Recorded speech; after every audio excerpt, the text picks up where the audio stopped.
Apa saya screen aja deh Pak, biar Bapak tahu itunya Pak, contoh yang saya pakai nanti. Nggak usah, sama. Saya paham kok pertanyaannya. Udah lo ya, Sri ya? Ya Pak. Udah saya lo ya? Oke. Ya, sudah saya rekam Bentar Pak. ya, saya screen. Iya.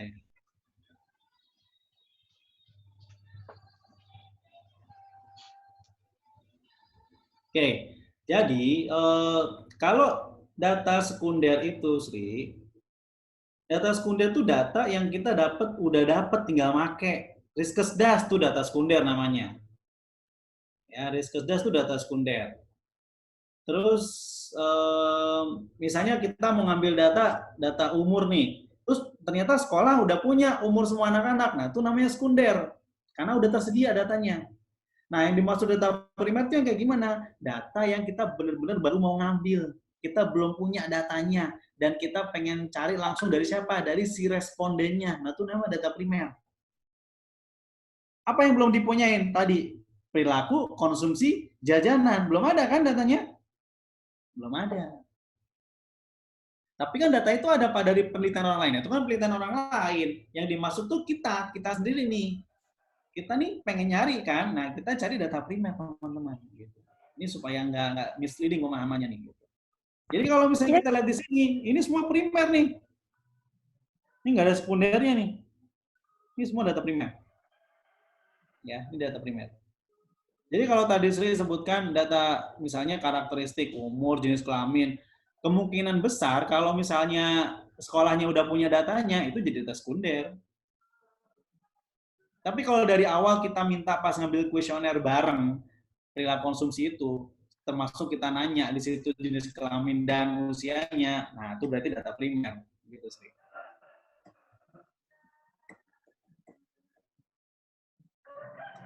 Gimana? Bapak, Pak. Pak. Apa? Nah, kita tuh ngambil data sekunder sama primer dua-duanya apa data sekunder aja? Sangat bergantung. Saya jawab dalam kondisi skripsi ya. Anggap nih misalnya kita skripsi. Saya bimbing kalian gitu kan. Oke, kamu ngambil data apa? Kepuasan pasien. Udah pernah ada penelitian belum di sana? Belum ada Pak. Oke, berarti data primer. Itu pasti kayak gitu. Nah, tapi kan kalau misalkan data sekundernya udah ada, di penelitian orang lain boleh nggak? Data sekunder yang kamu maksud kayak gimana coba? Data apa nih?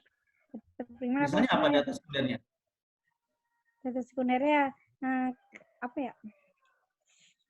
Ayo, kasih ke saya dulu contohnya apa? Bener nggak pemahaman kamu terhadap data sekunder? Ya, ntar di PC aja deh.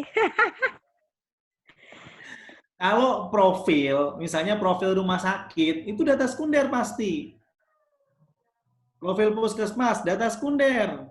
Karena puskesmas tiap tahun ngeluarin tuh profil puskesmas Cirende Timur, misalnya Ciputat Timur misalnya.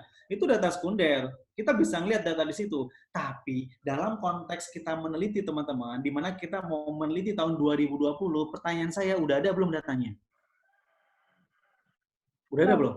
Belum. Nah, itu kita cari. Data yang mau kita cari itu kita sebut sebagai data primer, teman-teman. Kalau anak-anak EPIT nih, ini anak-anak EPIT ya misalnya, itu rata-rata penelitiannya data sekunder. Kenapa? Kerjanya nggak analisis data aja. Orang data udah ada dan banyak nggak dimanfaatin. Untuk apa? Dipublish. Yang terjadi, data sekunder itu nggak banyak dipublish, jadi dikerjain tuh kayak begitu, teman-teman. Riskesdas, SDKI, gitu ya. Data-data mentah hasil penelitian orang, tapi nggak dipublish, itu namanya data sekunder. Itu kayak gitu.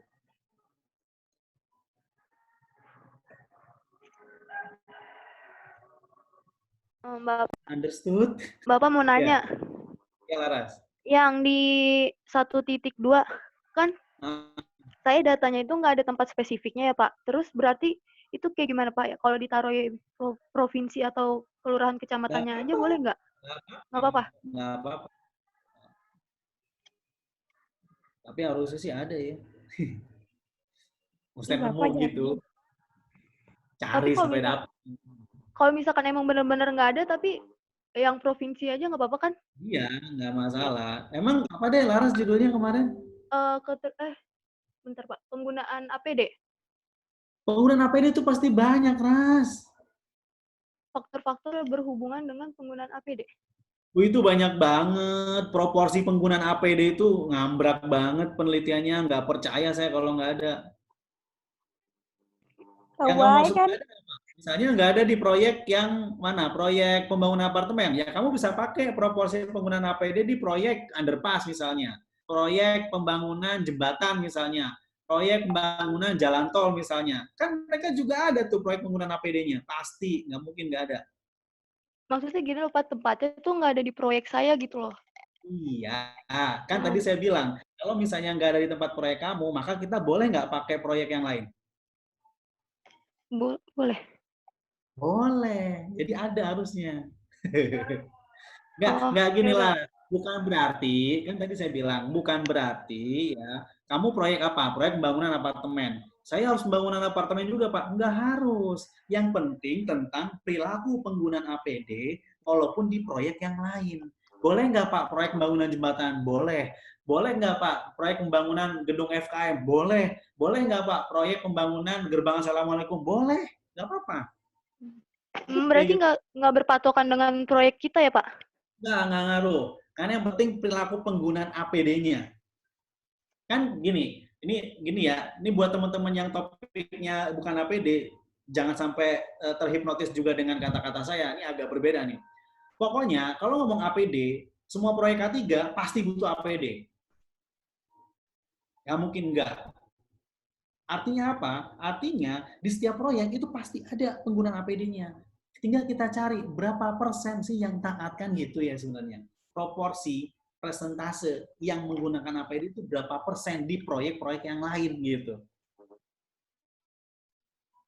Gitu ya Laras ya. Makasih Pak. Ya, makasih Bapak. Mau nanya, Gimana Mira? kan saya variabel dependennya stroke, variabel independennya hipertensi. Nah, kan misalnya mau neliti nih di rumah sakit, mau ngelihat pasien stroke. Terus nanti kalau Gimana? tahunya dianya hipertensi, apakah kita mesti semua pasien kan kayak mau cross seksional ya Pak, soalnya kalau saya jadi kalau lihat di deskripsi acuan saya itu rata-rata pakainya cross seksional. Nah, terus kan saya di satu rumah sakit nih Pak. Terus mau lihat hubungan hipertensi sama kejadian stroke. Nah, itu saya yang lihat orang yang hipertensinya dari keseluruhan pasien atau dari orang-orang yang stroke aja. Ngomongin sampelnya nanti deh. Iya, tapi ini ngomongin sampel soalnya, kan. Iya. Tapi Terus intinya, ada lagi Pak. Lanjut. Kan saya kan pengen lihat orang yang hipertensi. Yang hipertensi. Nah, itu kira-kira emangnya rumah sakit punya gitu data orang-orang yang hipertensi gitu? Jadi, ini saya jawab beberapa kondisi dulu. Jangan yang dilihat yang hipertensi dulu. Berangkatnya dari masalah. Berarti kita mesti lihat apa? Stroke-nya, bukan hipertensinya, Mira. Jadi, gini ya, selalu berangkat dari masalah. Jangan dari faktor. Berangkat dari masalah, teman-teman. Jadi ketika kita pengen neliti ya di satu rumah sakit, oke, gue mau ngambil tentang stroke nih. Kenapa ngambil di rumah sakit itu? Langsung dong pemikiran kita apa coba? Karena gue udah lihat data sekundernya. Dalam tempo April sampai Desember atau April sampai Juni, itu yang stroke itu sekian ratus orang gitu. Jadi mana kita tahu tadi data sekundernya rumah sakit itu seperti itu. Itu contoh gitu ya. Itu bisa seperti itu. Yang kedua, bagaimana kemudian kita bisa menentukan siapa yang mau jadi responden kita? Nanti ada di bab 4 kita bahas tuh populasi dan sampel. Tapi saya jawab aja secara singkat. Populasinya siapa? Ya semua pasien stroke yang ada di rumah sakit itu. Kemungkinan besar akan kayak begitu. Jadi kita dari awal udah netapin yang jadi populasi kita atau responden kita adalah semua yang menjadi pasien stroke dari rentang bulan April sampai bulan Juni, misalnya kayak gitu. Itu bisa kayak gitu, Mas. Ya. Nah, kalau kita ambil di rumah sakit, kemungkinan besar datanya sekunder apa primer? Bisa jadi sekunder. Kenapa? Karena kita tinggal telusurin aja rekam medisnya. Kan ada data rekam medis pasiennya tuh. Dok, saya pengen lihat dong data rekam medis pasien dari bulan April sampai bulan Juni. Oke, saya lihat semuanya. Ada riwayat hipertensinya enggak? Nah, dari situlah kita kemudian nentuin. Oh, dari sekian pasien stroke Oh, yang kemudian gara-gara hipertensi, itu cuma sekian. Jadilah berapa persentasenya. Itu kayak gitu. jadi Ini masuk kemungkinan level saya advance nih. pakai ini ya, Pak. Data sekunder dua-duanya dari Kemungkinan. stroke sampai hipertensinya. Coba deh lihat, Mir, yang kamu jadiin patokan di ruang lingkupnya dia pakai apa? Pasti data sekunder Itu kemungkinan ini besar. Pak di ruang lingkupnya yang satunya rumah sakit, tapi dia nggak di apa namanya Buktiin. deskripsinya tuh nggak pakai ruang lingkup. Aneh banget kan, Pak? Ya emang beda. Nah, yang satunya Ya, lagi dia analisis data Riskesdas, Pak. Jadi udah pasti datanya data sekunder dua-duanya. Tapi dia ruang lingkupnya, maksudnya tempat penelitiannya tuh nggak di satu rumah sakit. Jadi dia di satu provinsi, ya, yaitu ya. Provinsi Kalau Sulawesi Selatan. kalau di Skedes mah gampang, datanya udah ada, kita mau nganalisis satu negara juga nggak masalah. Yang penting ada datanya. Kan nggak capek. Iya, kalau yang ini, dia di satu rumah sakit, meneliti hubungan hipertensi sama stroke, tapi dia nggak ada ruang lingkupnya deskripsinya. Cara gampangnya, kalau pengen tahu di ruang lingkup nggak ada, buka halaman bab 4-nya atau bab definisi operasionalnya. Lihat di situ, pakai apa dia, hipertensi atau stroke-nya, ngukurnya pakai apa. Lihat aja. Pasti ada di bagian DO. Ya, itu strategi berikutnya. Kalau di ruang lingkup nggak ada, lihat di definisi operasional. Itu lengkap di situ.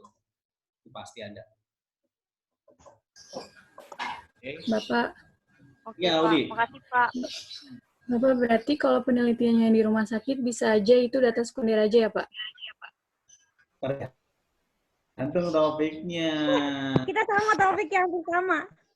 Ya, nggak bisa, Audi sama Bella nggak bisa pakai data sekunder kalau mereka nggak punya. Nggak semua rumah sakit nyediain data kepuasan pasien. Boro-boro, mereka udah capek dengan urusan BPJS dan kuratifnya. Tapi kan bilang nggak masuk ke BPJS ya, Pak? Ya enggak, Bella. Saya cuma ngejawab doang ya. Enggak kok, Bella. Yang ceritanya. Nggak bisa, Audi. Kalau kamu kepuasan pasien, itu most likely kita harus turun lapangan. Karena nggak banyak rumah sakit yang memprovide dirinya dengan data kepuasan pasiennya. Apalagi misalnya kita pengen apa? Punya nggak ya rumah sakit data kepuasan pasien di poli rawat inapnya? Boro-boro. Belum tentu. Gitu, Audi. Misalnya peneliti nih rumah sakit, itu mintanya sama itu ya, apa kayak semacam yang megang data itu. Ajuin aja ke direktoratnya, nanti pasti akan diarahkan ke bagian yang memang khusus tentang riset, itu pasti. Tapi kalau ditolak gimana, Pak? Cari rumah sakit baru? Ya iya. Kalau ini ceritanya kalau skripsi beneran ya. Kalau sekarang enggak kok. Iya. Ya, itu kalau skripsi beneran emang harus begitu. Jadi makanya contoh ya bimbingan saya kan MRS semua nih, ada 4 orang. Saya bilang dari sekarang ya cari rumah sakitnya. Ini lagi COVID, saya bilang susah nih nanti mendapat izinnya. Kalau di sini nggak dapat, kita harus loncat, saya bilang. Jadi bikin surat banyak. Tinggal nanti lihat siapa yang ACC. Itu kayak gitu kan.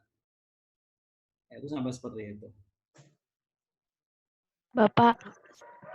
Nah, Dewi masih bingung banget yang tadi yang pertanyaan yang 1.3. Kan Dewi tuh judulnya itu hubungan antara perilaku cuci tangan pakai sabun dengan insiden diare pada usia sekolah dasar di SDN bla bla bla bla. Terus itu Dewi masih bingung banget sama yang pertanyaan yang tadi yang Bapak bilang mulai dari variabel dependent atau kalau misalkan Dewi kan ini judulnya deskriptif ya. Terus kayak gimana ya, Pak? Ayo koreksi, ada yang berani jawab nggak? nggak nyimak. Iya, tadi sempat keluar soalnya. Enggak. Yang ada di Nggak dalam, apa deh. coba jawab nggak coba? Apa?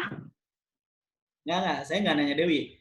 Selain Dewi, ini kan tadi saya udah jelasin. Nah, tadi Dewi bilang tuh, dia kan CTPS dengan diare. Terus tadi Dewi bilang deskriptif. Coba kasih koreksinya ke saya. Yang benar gimana coba? Non Dewi, selain Dewi. Yang Jawab. benar judulnya Dewi atau apa? Denita apa? Silakan, Dewi siapa kalau dulu? kalau deskriptif CTPS sama diare, kalau memang penelitian deskriptif berarti cuma mau lihat proporsi orang yang CTPS sama yang terjadi diare. Tapi kalau analitik pasti neliti hubungan antara si CTPS sama diare. Jadi mungkin penelitian Dewi itu bukan deskriptif tapi analitik gitu. Oke, Itu gak sih, Pak? bagus. Iya, hampir benar. Denita, gimana Den? Menguji Den? Iya Denita mau benar, jawab? dia bukan deskriptif, Pak. Kan dia tadi ada hubungan Oke, bagus. judulnya. Jadi Del, itu kita harus paham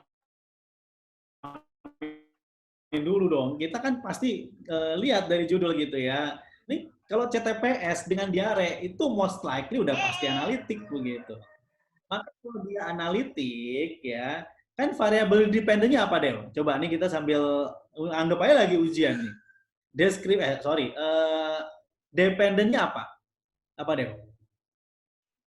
Variabel dependennya itu Nah. insiden diare bukan ya? Kejadian diare ya. Ingat, Ya. variabel dependent itu adalah variabel output, variabel dampak, variabel yang dia bergantung sama yang lain. Namanya juga dependent, bergantung. Ya, ini saya ulang-ulang nih. Jadi supaya yang lain juga paham gitu. Jadi dia punya ketergantungan salah satunya dengan siapa? Dengan si CTPS. CTPS ini variabel apa, Del? Independen. Independen. Oke. Maka ketika di pertanyaan penelitian, mana yang kita mau tulis pertama kali? Independen dulu. Independen. Dependen dulu. Dependen dulu. Jadi bagaimana gambaran kejadian diarenya dulu, Dew. Baru nomor 2, bagaimana gambaran proporsi CTPS-nya. Baru nomor 3, bagaimana hubungan CTPS dengan si diare. Nomor 4 dan 5, tolong diabaikan. Gitu, Dew. Oh gitu Pak, ya udah ngerti kok. Oke. Udah nggak bingung. Kasih Pak. Cari pegangan aja di situ yang bisa dipegang. Apa kek? Oke, udah ya. Kalau udah, oke silakan Alfi. Satu lagi deh sebelum kita ke sini. Kan penelitian saya kan faktor-faktor gitu ya Pak, yang berhubungan dengan kecelakaan kerja. Berarti desain saya cross-sectional juga kan ya Pak? Iya jangan tanya saya sih sebenarnya. Itu tinggal nanti deh pas masuk desain studi saya jelasin. Tapi ikut aja dulu kayak gitu. Terus saya tuh bingung yang cara pengumpulan datanya Pak. Kan saya kan faktor-faktornya tuh ada pengetahuan,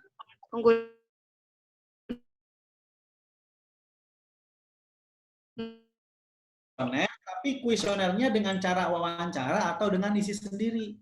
Itu pasti begitu pilihannya. Itu dua hal berbeda ya. Ada kuesioner yang kita perlu wawancarakan. Jangan di mindset kalian tuh wawancara kayak orang di TV gitu ya, kualitatif. Bukan. Wawancara yang pakai kuesioner itu tetap ada pilihannya.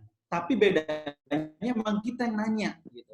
Itu wawancara. Kenapa? Karena untuk menghindari apa? Bias, menghindari pendapat yang berbeda, menghindari pemahaman yang nggak sempurna dari siapa? Dari respondennya. Nah, kalau kuesioner yang isi sendiri itu juga ada lagi berbeda. Nah, sama nih Alfi kayak tadi saya jawab ke Amira. Kalau nggak ada ruang lingkup di penelitian yang kamu jadiin acuan atau tesis atau skripsi, coba lihat di bab definisi operasional.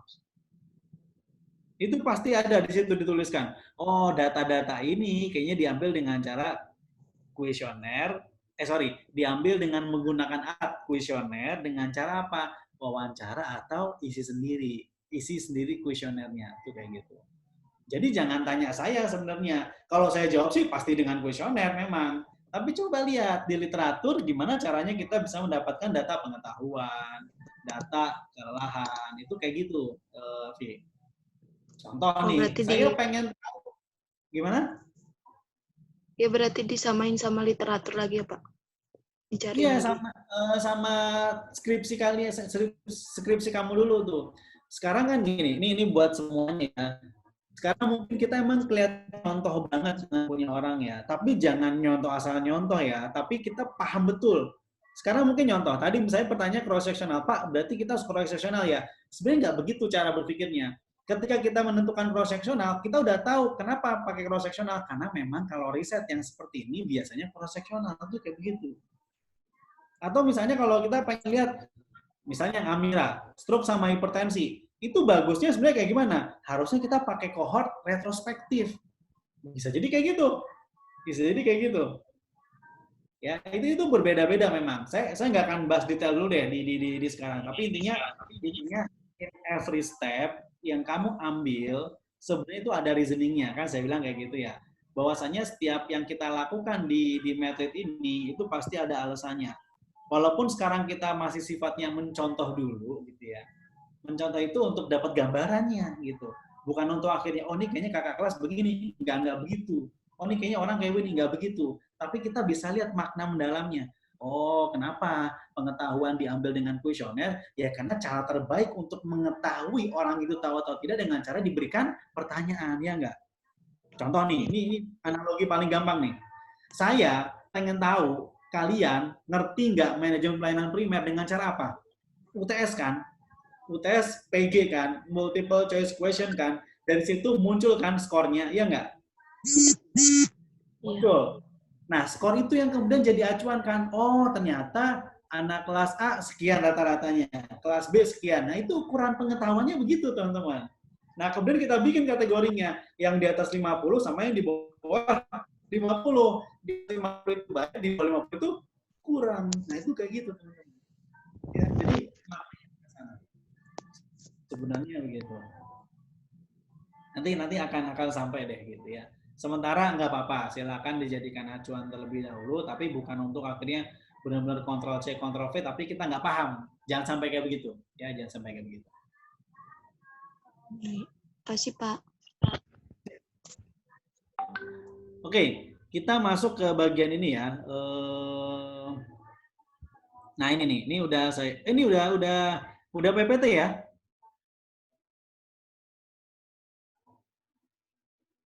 Udah PPT bukan? Udah. Iya udah Pak. Iya udah Pak. Nah, ini saya ngelengkapin aja ya dari apa yang terjadi pada teman-teman kalian ketika nyusun bab 1 kemarin.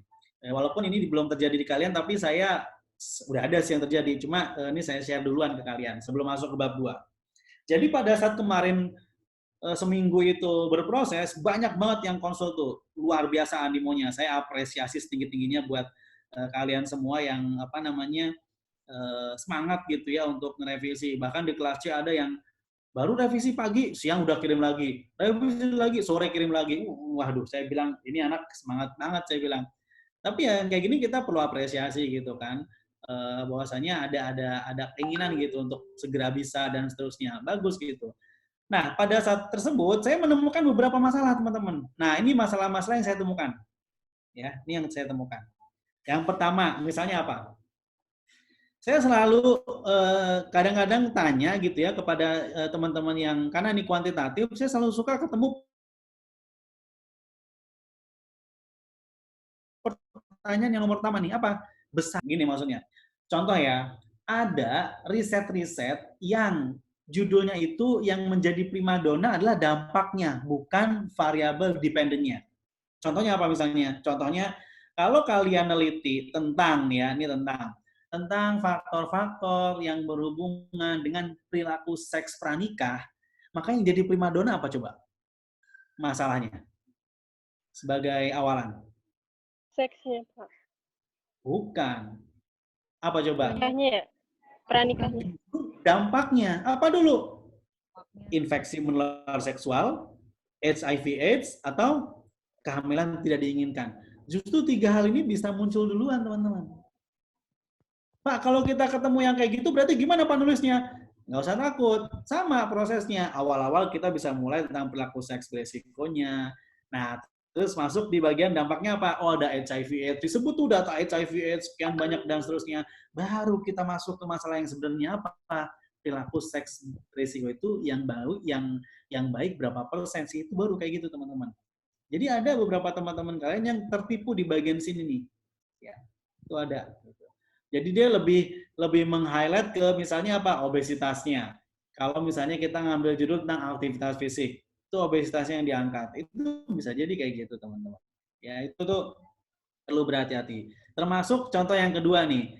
Ada tadi teman kalian tentang APD ya. Siapa tadi? Si Laras ya. Pak, kalau APD berarti kita yang mesti diangkat apa? Justru kecelakaan kerjanya dulu yang diangkat. Karena all about K3 pasti ngomongnya apa? Kecelakaan kerja. Walaupun variabel dependent kita apa? Perilaku penggunaan APD. Tapi yang diangkat apa dulu? Kecelakaan kerjanya dulu. Itu kayak gitu teman-teman kalau kalian mau tahu. Ya, itu seperti itu. Nah, ini menjadi pembeda. Jadi di antara yang lain.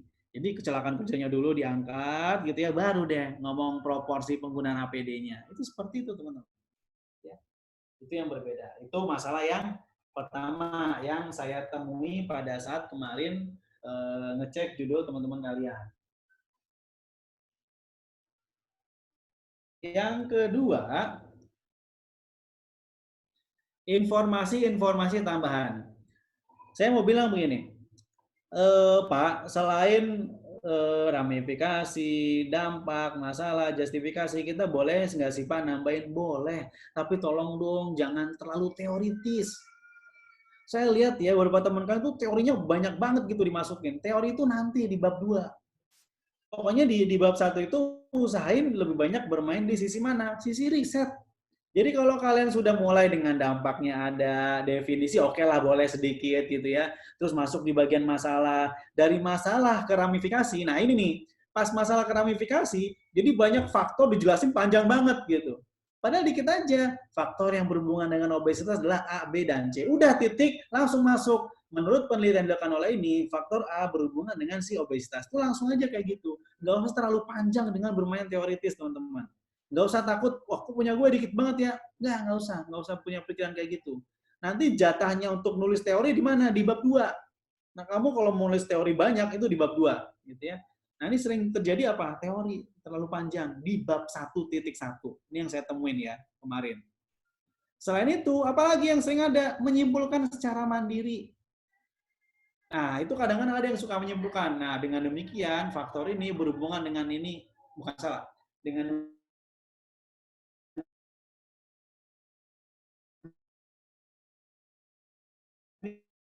demikian, ini belum, karena bukan ranahnya. Ya, itu kesalahan yang nomor 2 yang sering terjadi. Nah, nomor 3, apalagi yang kemudian sering terjadi?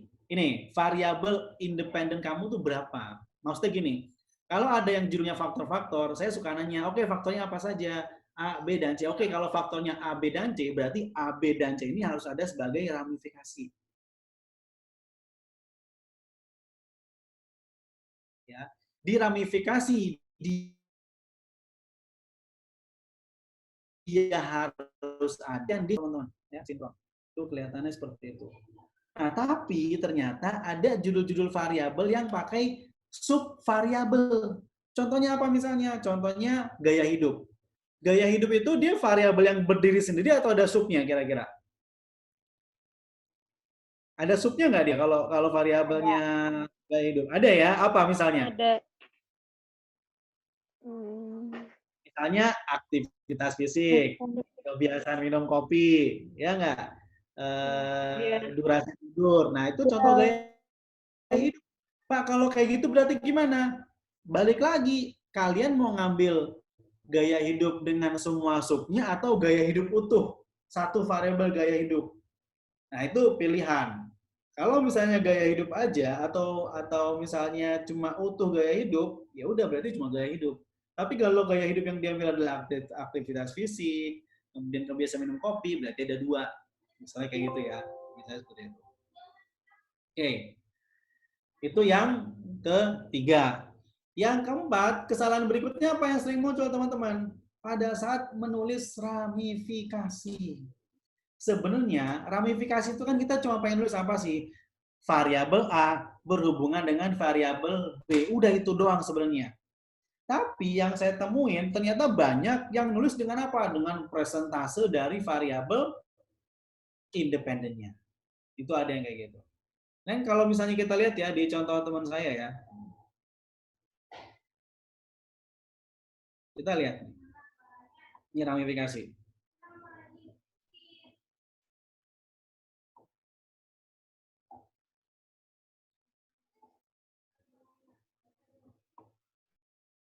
Contoh ini aja.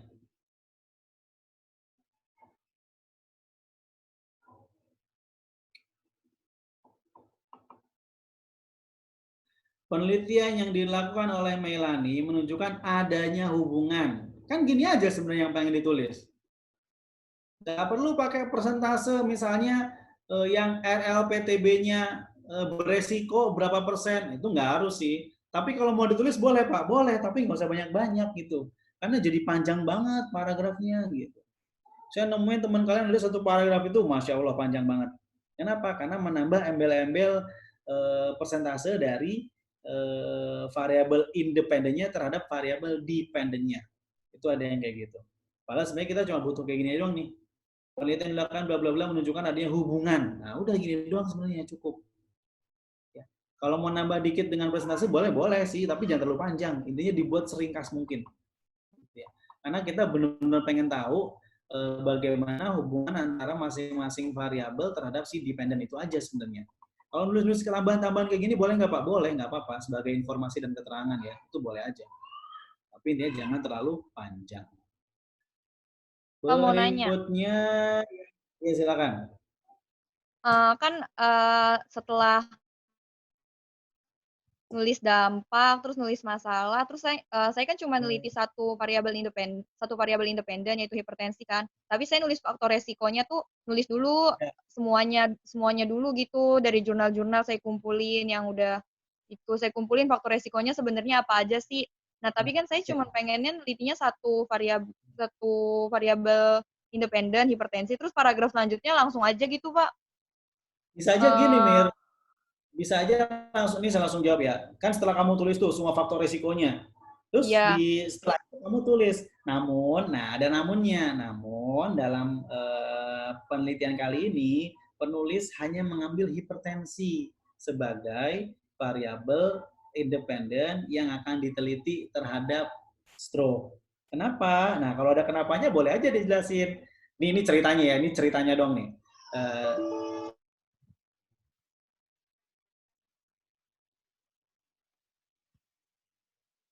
Ya, connecting. Ya. Bapak menghilang, Pak. Bapak menghilang. Connecting.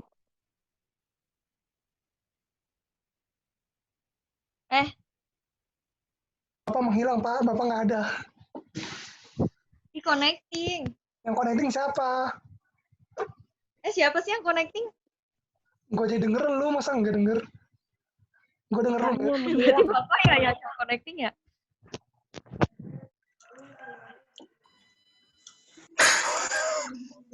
Siapa tuh? Siapa Asma? Kok suaranya Bapak hilang sih tiba-tiba? Bapaknya juga keluar. Bapaknya keluar. Gua kira gua tahu yang connecting.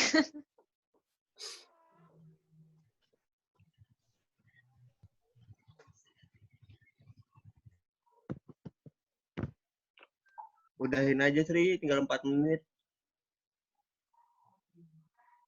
Coba di grup. Waalaikumsalam warahmatullahi wabarakatuh. Mar, selam motor Mar.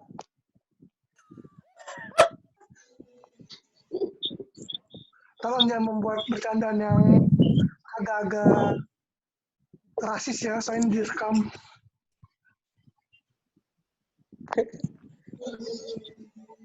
Sri. Standby. Sri. Maaf. Mati. Pak. Iya, maaf mati ya. Saya lupa ngecas, ternyata dia sleep ternyata. Mir, tadi mana sama Mir? Amira, mana Amira? Amiranya connecting, Pak. Connecting, Pak, ada keluar. Gantian. Ganti. Oke, tunggu dulu deh. Mana nih makhluk?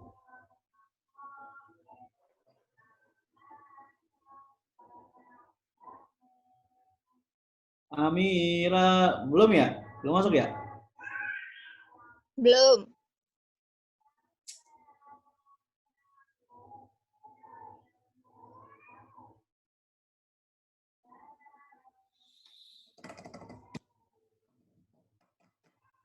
Ada yang mau nanya nggak? Dah, sambil nanya deh.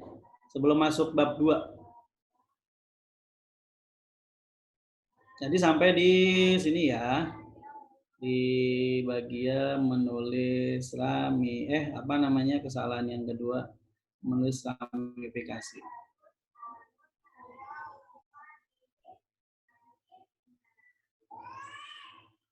Oke.